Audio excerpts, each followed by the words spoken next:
Massachusetts home buyers, this video is for you. Sellers, I'll get to you later.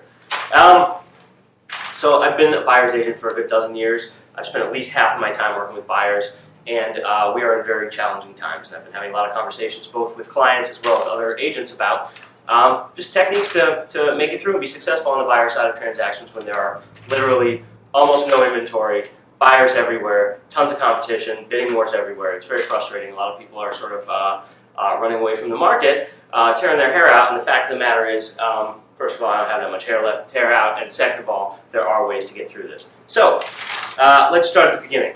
One of the things I insist on with any buyer I'm going to work with is you have to get informed on how the market's really flowing right now. You need to know what you're approaching before you approach it, or you will misstep. And something I see all too often, and it's very depressing, is that oftentimes people have to lose the first house in order to sort of come to terms with what's really going on in the market.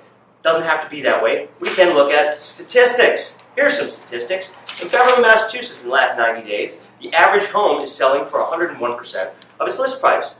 So if you're looking at a $600,000 home, don't come asking your agent if $575 with a nice letter to the seller is going to get through, because the average is 101%. And if you're down where most of the action's happening in Beverly, between about 400 and 600 grand, you're looking at an average of 103%. Now, if you remember in grade school, average was a C.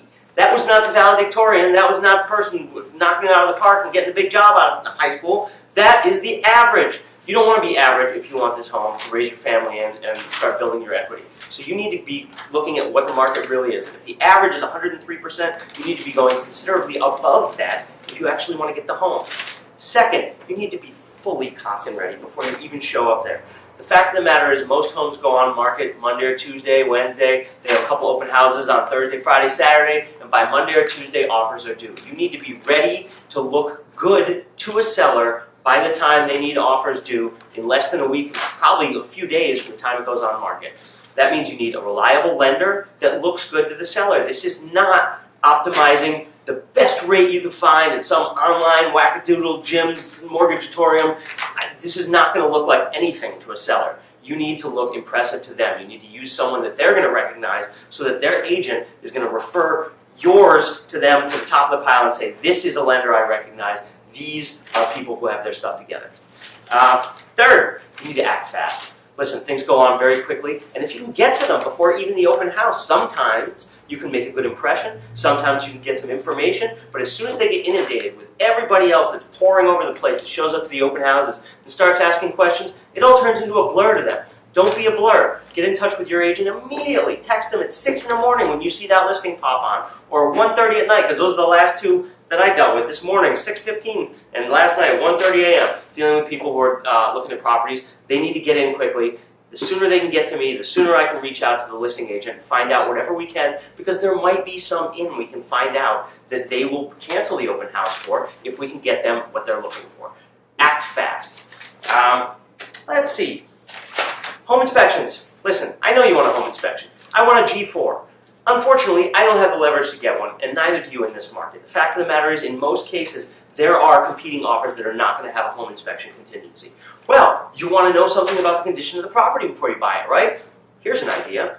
Hire a contractor, throw them $100 to come with you to your initial showing on the property. You're spending some money up front, but the fact of the matter is that may get you access to the property, because the reality is if they can walk through it while you're looking around and seeing if you love the house, they're looking around and seeing the age of the heating system, whether or not there's any termite damage, simple things that are the big stuff. A home inspection goes on for hours and hours and they look at everything, but you're not probably going to have that opportunity. If you bring someone with you on the initial showing, you may at least get a summary of that gives you enough information to make an informed decision about whether or not you want to move forward on the house.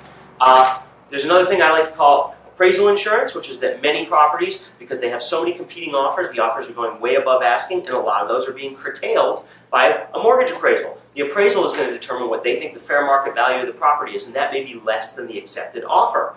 So if you are willing to bring, say, an extra $5,000 or $10,000 to the closing, to go above what the lender appraised it at, that's a huge plus. I call it appraisal insurance. You can call it whatever you want. Basically, the idea is if the property appraises for less than your offer, you're willing to make up some of the difference. And last but not least, people, find an educated, very experienced real estate agent who you like. There's a million of us out there. Don't pick one you don't like and then call me and say, well, I don't want to bother my agent.